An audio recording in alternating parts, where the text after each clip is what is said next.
vamos a tratar temas de bienestar emocional para personas mayores, ¿no? Sobre todo en contexto que no teníamos hace más de 100 años, una situación como esta, en la que tanto familia y toda la comunidad se ve afectada por este tipo de situación. Bien, toda la información científica está entonces muy reciente, ¿ya? Hay muchas cosas que a lo mejor no vamos a alcanzar a abarcar o no va a acoplarse a su situación particular, pero sin duda que las recomendaciones, alguna orientación nos van a poder dar y a partir de las preguntas quizás podamos ir especificando algunas otras cosas, ¿no? Entonces, espero que lo disfruten y que puedan entonces disfrutar de esta presentación. Andrés, tú me dices, ¿comparto la presentación? Adelante.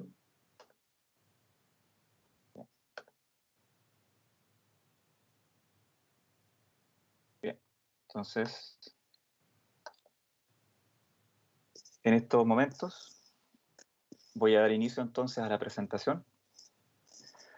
Bueno, como le comentaba al inicio, bienestar emocional. Vamos a hacerlo un poco más amplio, ¿no? Bienestar psicológico en periodo de pandemia. Recomendaciones para personas mayores y sus familiares, pero pienso que estos principios podemos aplicarlos a todos nosotros. Detrás de cada profesional hay una persona que necesita bienestar, que está deseosa de bienestar, que quiere que esto se acabe, que quiere tener herramientas para poder manejar esta situación. Bien, entonces eso nos pone en una disyuntiva, en un conflicto constante, cotidiano. La información es muy cambiante, la información un día nos dicen vamos a volver a trabajar en unas semanas y luego todo eso se desdice y nos vamos a cuarentena obligatoria. Y eso juega en contra para nuestra salud mental. ¿Bien? Pero hay algunas estrategias que nos van a poder ayudar a manejar esta situación. Bien. Ahí tengo una foto, por ejemplo, de Antofagasta, la ciudad donde está situado el Centro de Investigación en Gerontología, una ciudad de Chile. Eh, Está cerca de mi casa, la frecuentaba bastante y ahora se extraña más que nunca, ¿sí? Ahora comenzamos a extrañar todas aquellas cosas cotidianas que hacíamos con tanta libertad. Y esta situación de confinamiento en algunos casos nos genera un anhelo de volver a estos lugares. Quiero instalar la idea de que tengamos esperanza, de que eso va a volver a pasar. ¿Bien?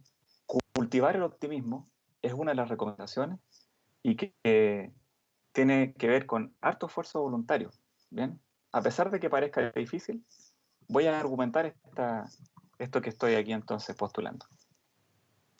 De acuerdo a la literatura muy reciente, bien, muy reciente, todas las recomendaciones para el manejo de los problemas de salud mental van orientadas a educar, a conocer el problema.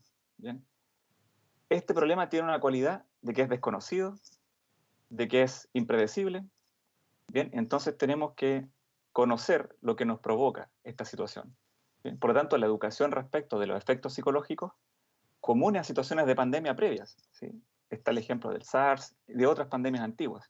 ¿Ya? Pero esta es totalmente diferente. Es el nivel de contagiabilidad, el nivel de difusión mediática, eh, causa estragos en nuestra salud mental, por lo tanto nos obliga como primera cosa a conocer bien el problema. ¿Bien? También motivar a la población a que adopte estrategias para prevenir las alteraciones psicológicas. Y eso tiene que ver con una toma de conciencia de lo que esto puede llegar a causar en nosotros. Muchos de los que estamos viviendo la pandemia no tienen claridad de cómo identificar síntomas, no tienen claridad de lo que esto puede llegar a generar. Algunos han tratado de mantener una normalidad, ¿cierto? Tratando de teletrabajar, asistir al telecolegio y seguir con las labores de casa como si eso fuese el único cambio, pero hay que tomar conciencia de que los cambios van más allá del simple hecho de trabajar a distancia o del simple hecho de estar confinados obligadamente en la casa, ¿no? Hay otras variables que debemos considerar, ¿no?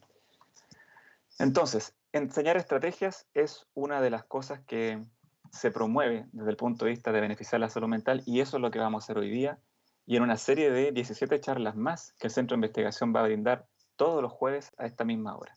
Bien, como yo tenía apagado el micrófono mientras estaba hablando al inicio, ustedes saben, estamos debutando en esto, quisiera mandarles saludos a todos los presentes, ¿no? A la gente que está de Chile, teníamos inscritos de Canadá, de Argentina, de Brasil, de varias partes, y a todos ustedes les mando un grato saludo. ¿Sí? Y a la señora que me manda miel de Valdivia, también le mando un grato saludo que podría estar conectada. Bien, bueno, conozcamos entonces qué es el bienestar psicológico. Todos anhelamos bienestar psicológico, queremos estar bien mentalmente, pero no sabemos quizás de qué se compone el bienestar. Bien, un aspecto importante del bienestar psicológico es la autonomía. Bien, bueno, ¿y qué es eso? Es la capacidad de poder tomar decisiones por nuestra propia cuenta. La situación de pandemia pone en riesgo la autonomía de las personas mayores. Ya les voy a explicar cómo. Pero lo cierto es que nos sentimos mejor psicológicamente cuando somos capaces de tomar nuestras propias decisiones e influir en nuestra cotidianidad, influir en nuestro día a día y ser dueños de nuestras decisiones y opciones, ¿vale?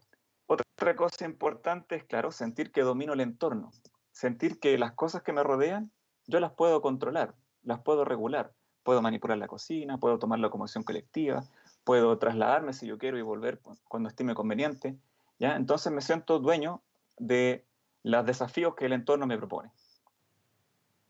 El desarrollo personal también es un aspecto importante del bienestar psicológico, es decir, la necesidad que tenemos de ir creciendo siempre, ¿no? De irnos formando, de aprender cosas nuevas, y eso es relativamente sencillo mientras estamos laboralmente activos, porque de alguna forma la vida laboral nos impone desarrollo constante, pero cuando somos mayores, eso no necesariamente es una obligación. Muchos tienen asociado el jubilar con descansar, pero queda en nosotros el deseo de seguirnos desarrollando. Y no muchas veces logramos reinsertarnos de manera exitosa en alguna arista vinculada al desarrollo personal. Por lo tanto, aquellos que lo logran, aquellos que logran insertarse en cursos, en incluso ingresar a universidades para personas mayores, o el aprender cosas que no tuvieron tiempo durante su juventud, logran un mayor bienestar psicológico por esta beta del desarrollo personal. Las relaciones positivas también son muy importantes, ¿bien? Porque las relaciones positivas van en el sentido opuesto a una variable que es tremendamente peligrosa, que es la soledad. La soledad, o loneliness, tiene que ver con una sensación subjetiva. Es decir, tú puedes estar rodeado de personas, pero aún así sentir esta sensación de estar solo, de que esa gente no tiene afinidad contigo o bien te ignora esa gente, ¿no? Entonces, el sentirse no integrado tiene que ver con esta sensación personal e insatisfactoria de soledad. Las relaciones positivas van en el sentido opuesto a la soledad. Y si hay una cosa que el confinamiento y la pandemia cataliza de alguna manera es el aislamiento y la soledad. Por lo tanto, es uno de los factores más importantes en cuanto a atentar con la salud y el bienestar psicológico de las personas. Bien, tener un propósito en la vida. Es decir, soy mayor, tengo 65, he jubilado, qué sé yo, pero aún así tengo un plan para el resto de vida que me queda. Muchas de las personas mayores hoy jubiladas perdieron su propósito cuando los hijos se fueron de casa, cuando enviudaron o cuando dejaron de trabajar. Por lo tanto, mantener un propósito en la vida post jubilación puede ser bastante complicado si no planificamos y si no tenemos en conciencia esto. Muchos quizás hasta el momento se preguntarán qué tiene que ver todo esto con la pandemia. Mucho que ver. Ya lo voy a vincular con la pandemia. El la autoaceptación, ¿sí? Cuando somos mayores pasamos por un proceso de mirarnos y reconocernos e integrarnos. Bueno, acepto todas mis características, reconozco en mí cualidades positivas y también negativas y soy capaz de integrarlas en un solo sujeto que soy yo. Bueno, ese proceso de integración de los aspectos negativos y positivos del self puede que con la vejez algunos no lo consigan. Algunos sientan que el tiempo ha pasado y que ya no se puede echar pie atrás. Y eso genera una desesperación en quien envejece. Algunos se arrepienten por los errores del pasado, algunos no se perdonan y algunos no logran integrar sus aspectos negativos y positivos. Bien, bueno, y todos estos aspectos componen lo que Carol Reef propone como el bienestar psicológico, que me parece una definición bastante práctica. Pero bueno, ¿para qué lo voy a mencionar? Todos sabemos de qué vamos a hablar.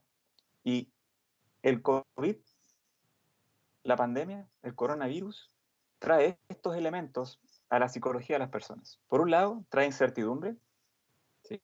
El flujo informativo, el protagonismo que ha tenido este virus, genera una cantidad de información confusa que puede llegar a generar una incertidumbre, que es uno de los aspectos que genera temor, que genera inestabilidad en nuestras emociones, la incertidumbre, el no saber, el no tener control sobre lo que va a pasar, va generando esta sensación constante de malestar, ¿no? ¿Cuándo se va a resolver esto? Bueno, podemos retomar, hay una vacuna disponible, ¿se está aplanando la curva o no se está aplanando la curva? Y así una serie de información que fluye y que se combina con información política, con información optimista, con información falsa y con información que refleja más deseo de las personas porque esto se resuelva, pero no refleja la realidad. Entonces, el escenario desde el punto de vista de la incertidumbre es bastante complejo. Se instalan temores, ¿no? En las personas mayores se instalan principalmente el miedo a morir, el miedo a las pérdidas, siendo este concepto bastante amplio, ¿bien?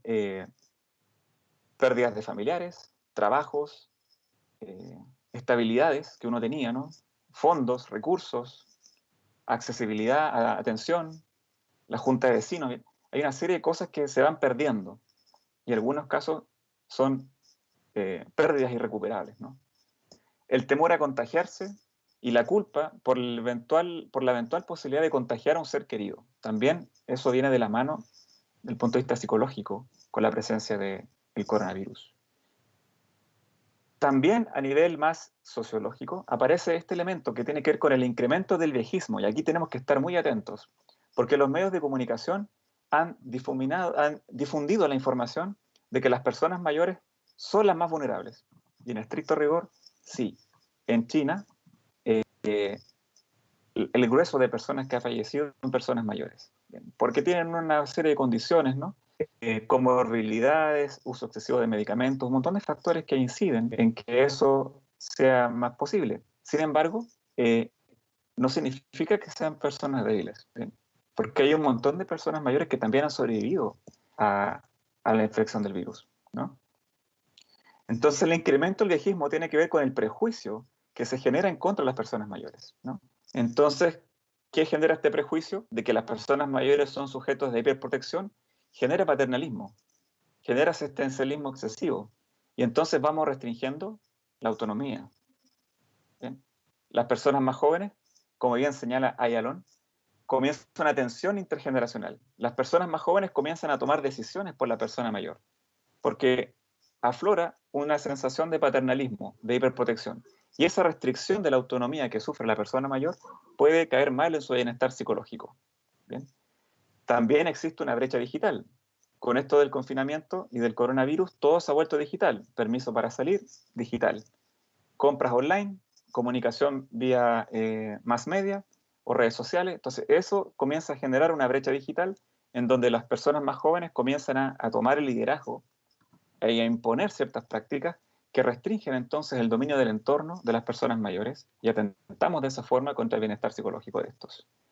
¿Y qué pasa con todas mis aspiraciones de desarrollo personal? Pues parece que se van a postergar y las relaciones positivas también se ven coartadas por el aislamiento propio de la enfermedad, propio de esta condición. Y el distanciamiento de los seres queridos es una variable muy importante. Necesitamos mantenernos conectados con nuestros seres queridos como un factor protector del bienestar psicológico. Eso es fundamental.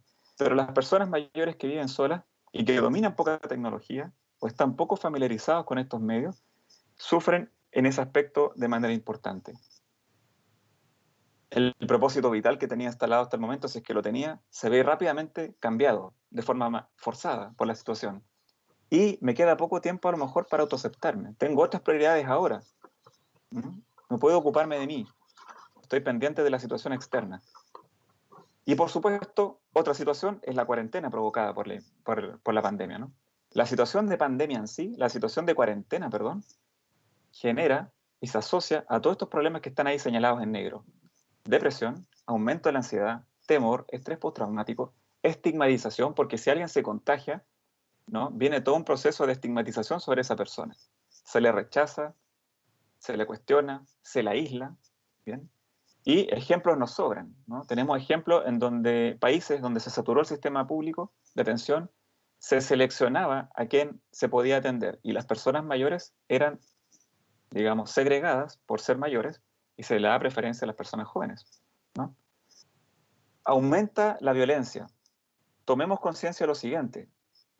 La situación de cuarentena puede volvernos más tensos y puede volvernos más propensos a la agresión. Y eso es algo que tenemos que conversar, que tenemos que aceptar, que tenemos que reconocer y poner atención y anticipar esa irrupción de comportamientos violentos. Bien, por supuesto que el duelo está latente, de forma constante. ¿Qué personas mayores están en más riesgo de alteración de la salud mental?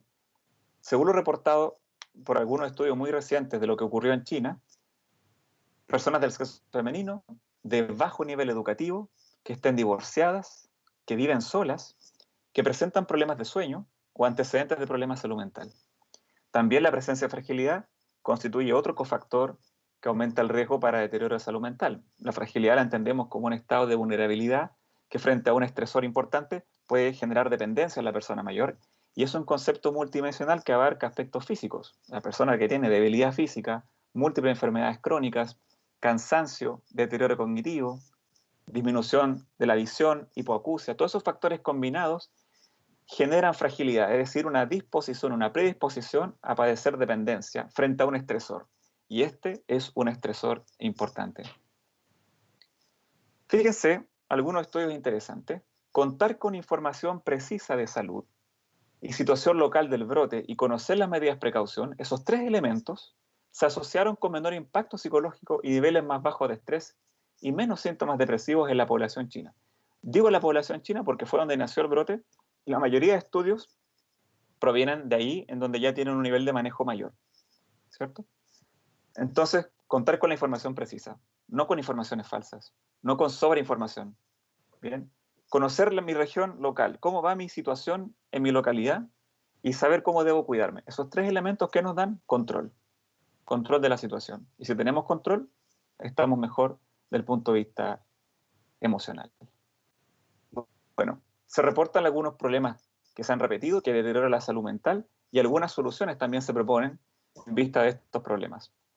Problemas de comprensión y actualización por limitación cognitiva, o sea que las personas mayores pueden tener tanta información día a día que viene por medios de redes sociales, por los noticiarios, por distintas fuentes, por el rumor, y entonces les cuesta a lo mejor actualizarse del punto de vista cognitivo para ir descartando información y priorizando la información importante. Entonces, ¿qué se recomienda? Bueno, evitemos estadísticas, evitemos noticiarios, eso lo recomiendan abiertamente las últimas, digamos, publicaciones.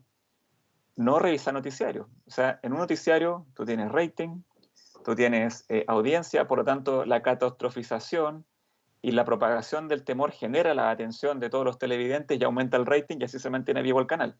Bien, entonces evitemos esa información innecesaria. Como familias, tratemos de filtrar la información y aterrizar la información lo más filtrada posible, ¿no?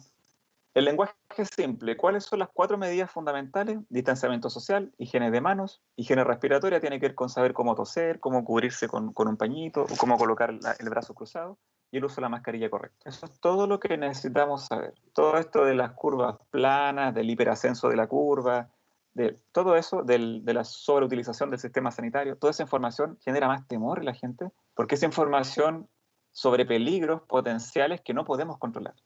Y toda esa información relativa a peligros potenciales que no podemos controlar, lo único que hace es ponernos en una situación de mayor incertidumbre y de mayor estrés y ansiedad. ¿Bien?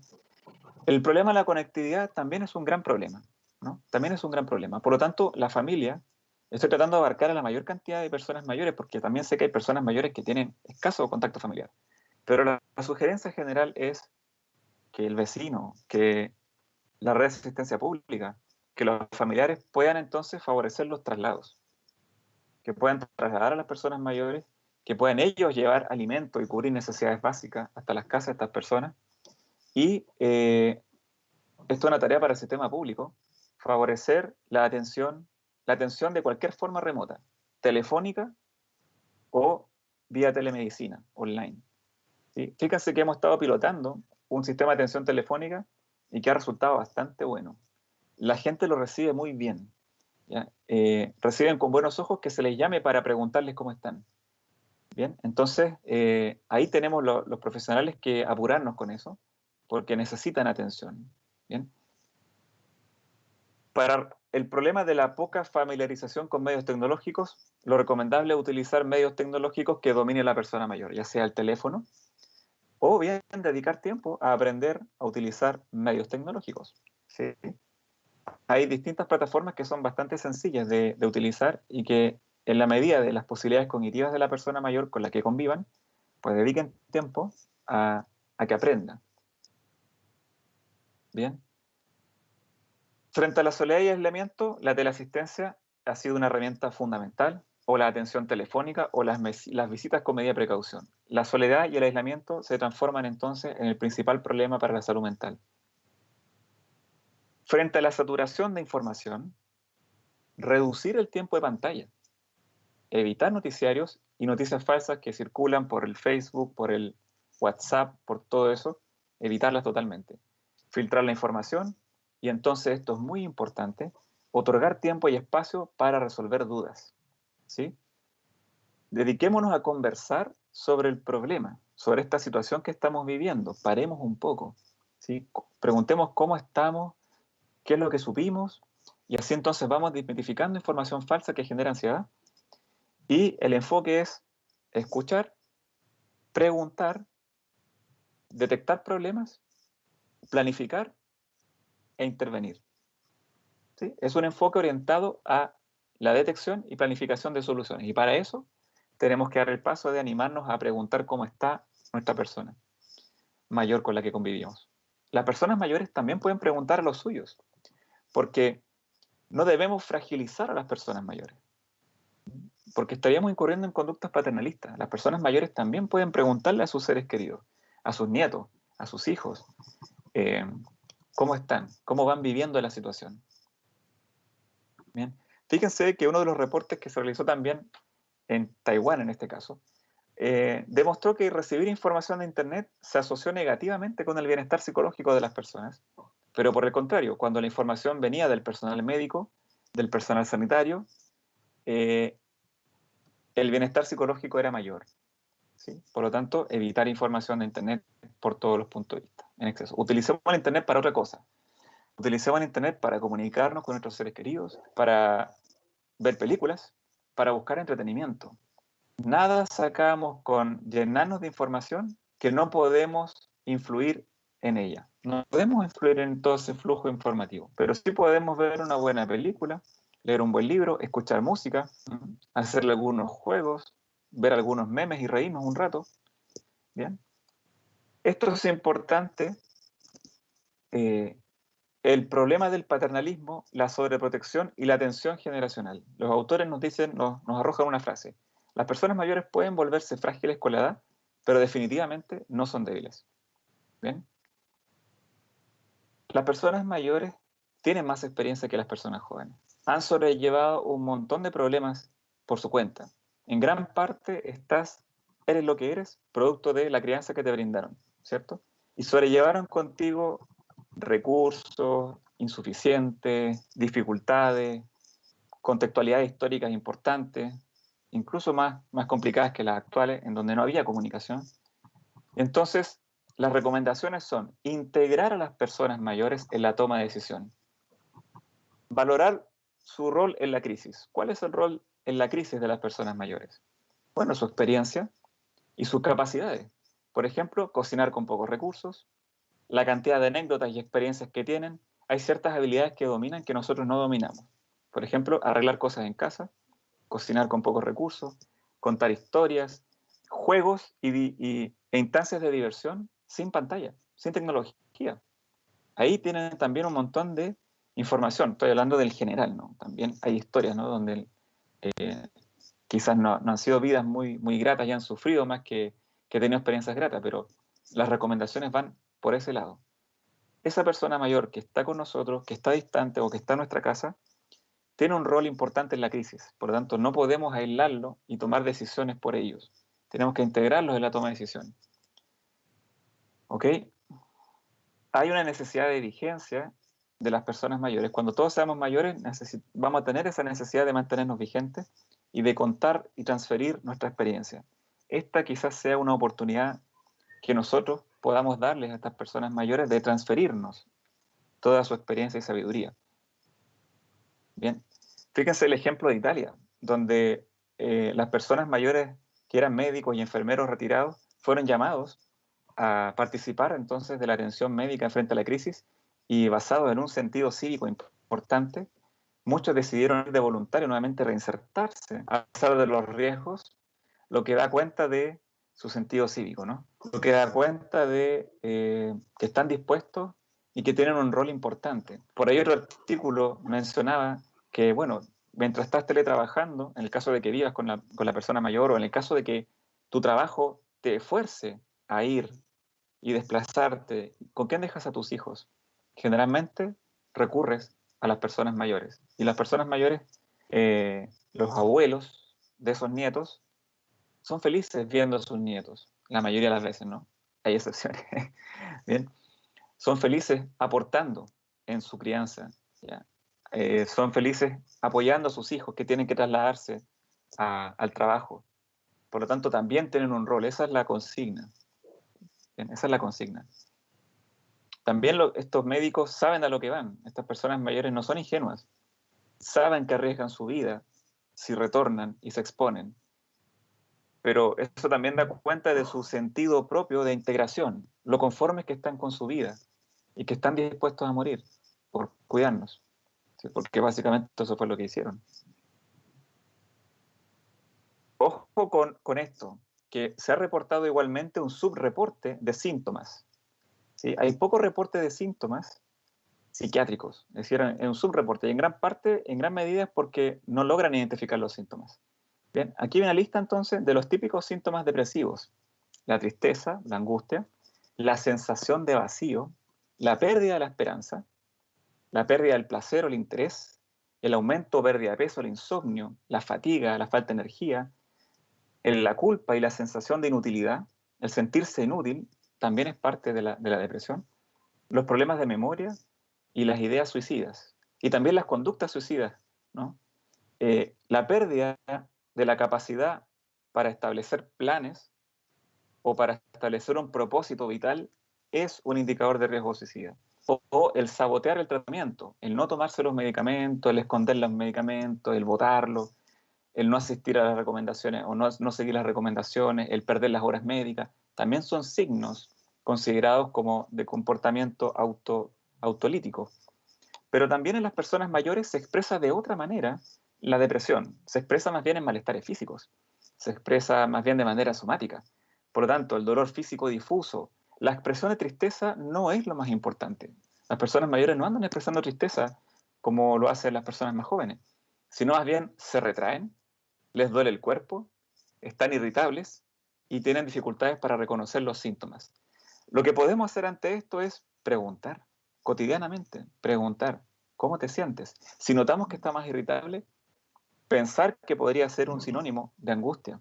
Si reportan dolor físico, también es una manifestación de depresión, o podría serlo, como también podría ser otra cosa. Pero animémonos a preguntar por el cómo estamos, ¿no? Sobre todo si hay presencia de estos síntomas. Hablemos de cómo nos sentimos, ¿bien? Entonces, ¿qué otros síntomas son interesantes de identificar? El sentirse sobrepasado, el incremento de la frecuencia cardíaca es un síntoma de ansiedad, el dolor estomacal, el recurrir al consumo de sustancias, el consumir alcohol en exceso, ¿bien? Una compensación al estrés. Que muchos van a empezar a incurrir en consumo de alcohol excesivo u otra sustancia que los calme, que los relaje. La preocupación excesiva por lo que está pasando, la atención centrada en exceso en las cifras, en las restricciones, la incapacidad para poder disfrutar. ¿Cuál es el esquema de actuación? Validar. Esto que te está pasando es posible que te pase. Esto que te está pasando le está pasando a mucha gente. Normalizar, ¿cierto?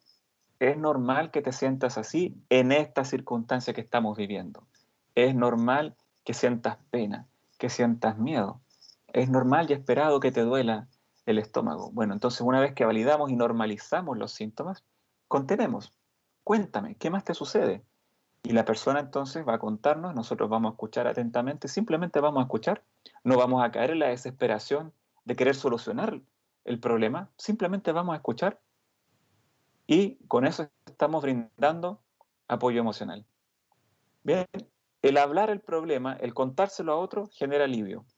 Incluso hay reportes de neurociencia que demuestran disminución de la actividad del eje hipotalámico hipofisio adrenal o incluso menor actividad de la amígdala, que son estructuras vinculadas a la angustia, al temor, con el solo hecho de comenzar a contarle a otro el problema que padecen. Una vez que ya tengo entonces la contención y que conozco más el problema, bueno, planificamos soluciones. Bien.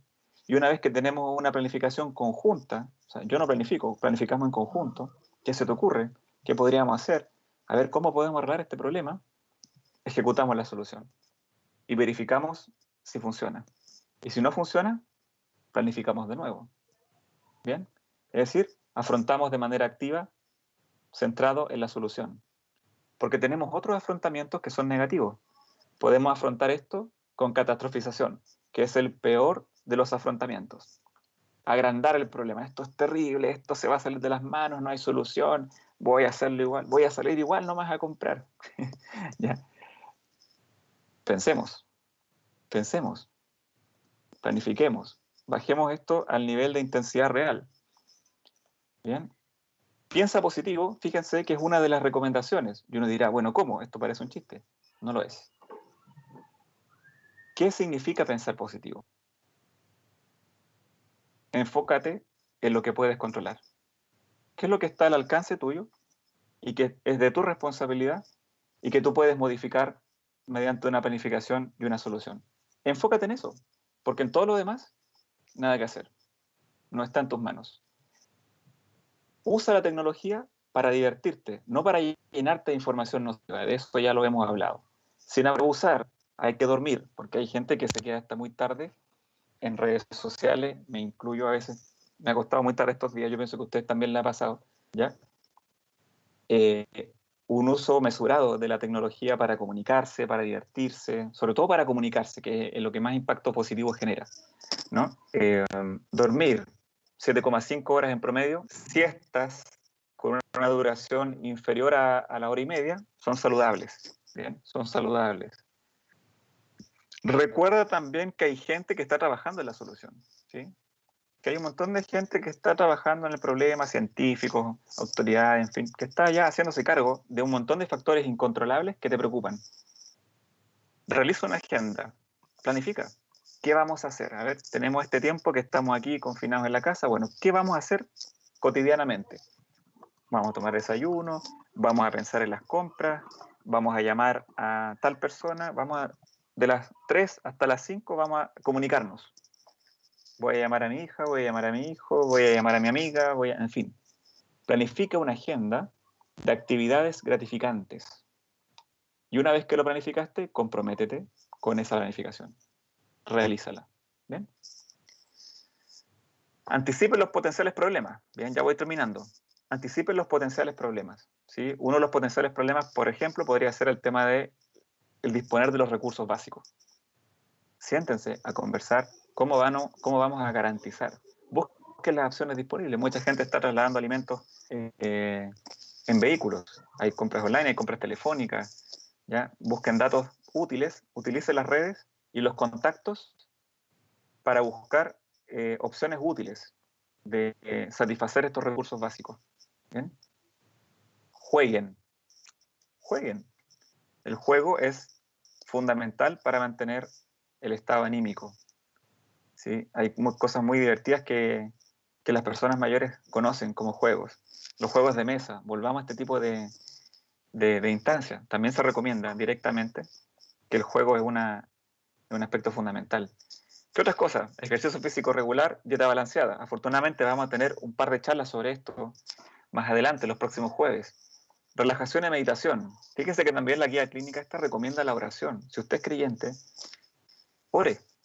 También es recomendado directamente. Ahí donde está la cita, CAR 2020, dice claramente, ore, porque creer en algo también aporta al bienestar psicológico. Está reportado en la literatura científica. Bien. Relajación, meditación, hay una serie de técnicas, ¿ya? Que son un poco complejas de describir mediante estos medios y en el tiempo que disponemos, pero respire profundo y ponga atención a su cuerpo, concentrándose en el ingreso y el egreso del aire. Trate de hacerlo la mayor cantidad de tiempo, unos 5 minutos, respirando profundo, pero ponga su atención en su cuerpo, no en ese loro interno que tiene hablándole. Pare un momento, respire profundo y ponga atención a su cuerpo. Y va a ver usted cómo le salta el cuerpo, cómo le duele un lugar que no se haya dado ni cuenta. Ponga esa atención. ¿Ya? Eso es una recomendación general que les puedo dar, pero es mucho más complejo que eso. Invierta tiempo en socializar, dentro de lo posible. Hay muchos que tienen muchísimas obligaciones y que tienen que ocuparse de muchísimas cosas, pero dé un tiempo a la socialización. Mantenerse comunicado es fundamental. Pare, realice pausas. Si se siente cansado, descanse un momento. Vaya haciendo breaks continuos y luego continúe con su agenda. Finalmente, los desafíos para el sistema de atención pública, para los profesionales. Nuestro desafío, colegas, es especializarnos en este tema, armar equipos especializados de atención remota, de atención en emergencia, ¿no? Evaluemos de manera online y remota, evaluemos mediante teléfono, desarrollemos material online para que quede disponible y que sea de libre acceso a todas las personas, con información científica, con información útil, no sobredimensionada ni sensacionalista. Información útil, información que permita resolver problemas, no alarmar a la población. El uso de teléfono, el uso de la telemedicina, son cosas que tienen que ir evolucionando rápidamente frente a esta situación. Bien. Y, sobre todo, garantizar todo esto a quienes no tienen los medios económicos que permitan esto, ¿no? Hay que garantizarlo. Bueno, colegas, yo espero que haya sido útil para ustedes, que haya podido abarcar todos los temas, que estos tips, que estas recomendaciones, que estas tomas de conciencia nos permitan ayudar en esta crisis que estamos sobrellevando todos juntos.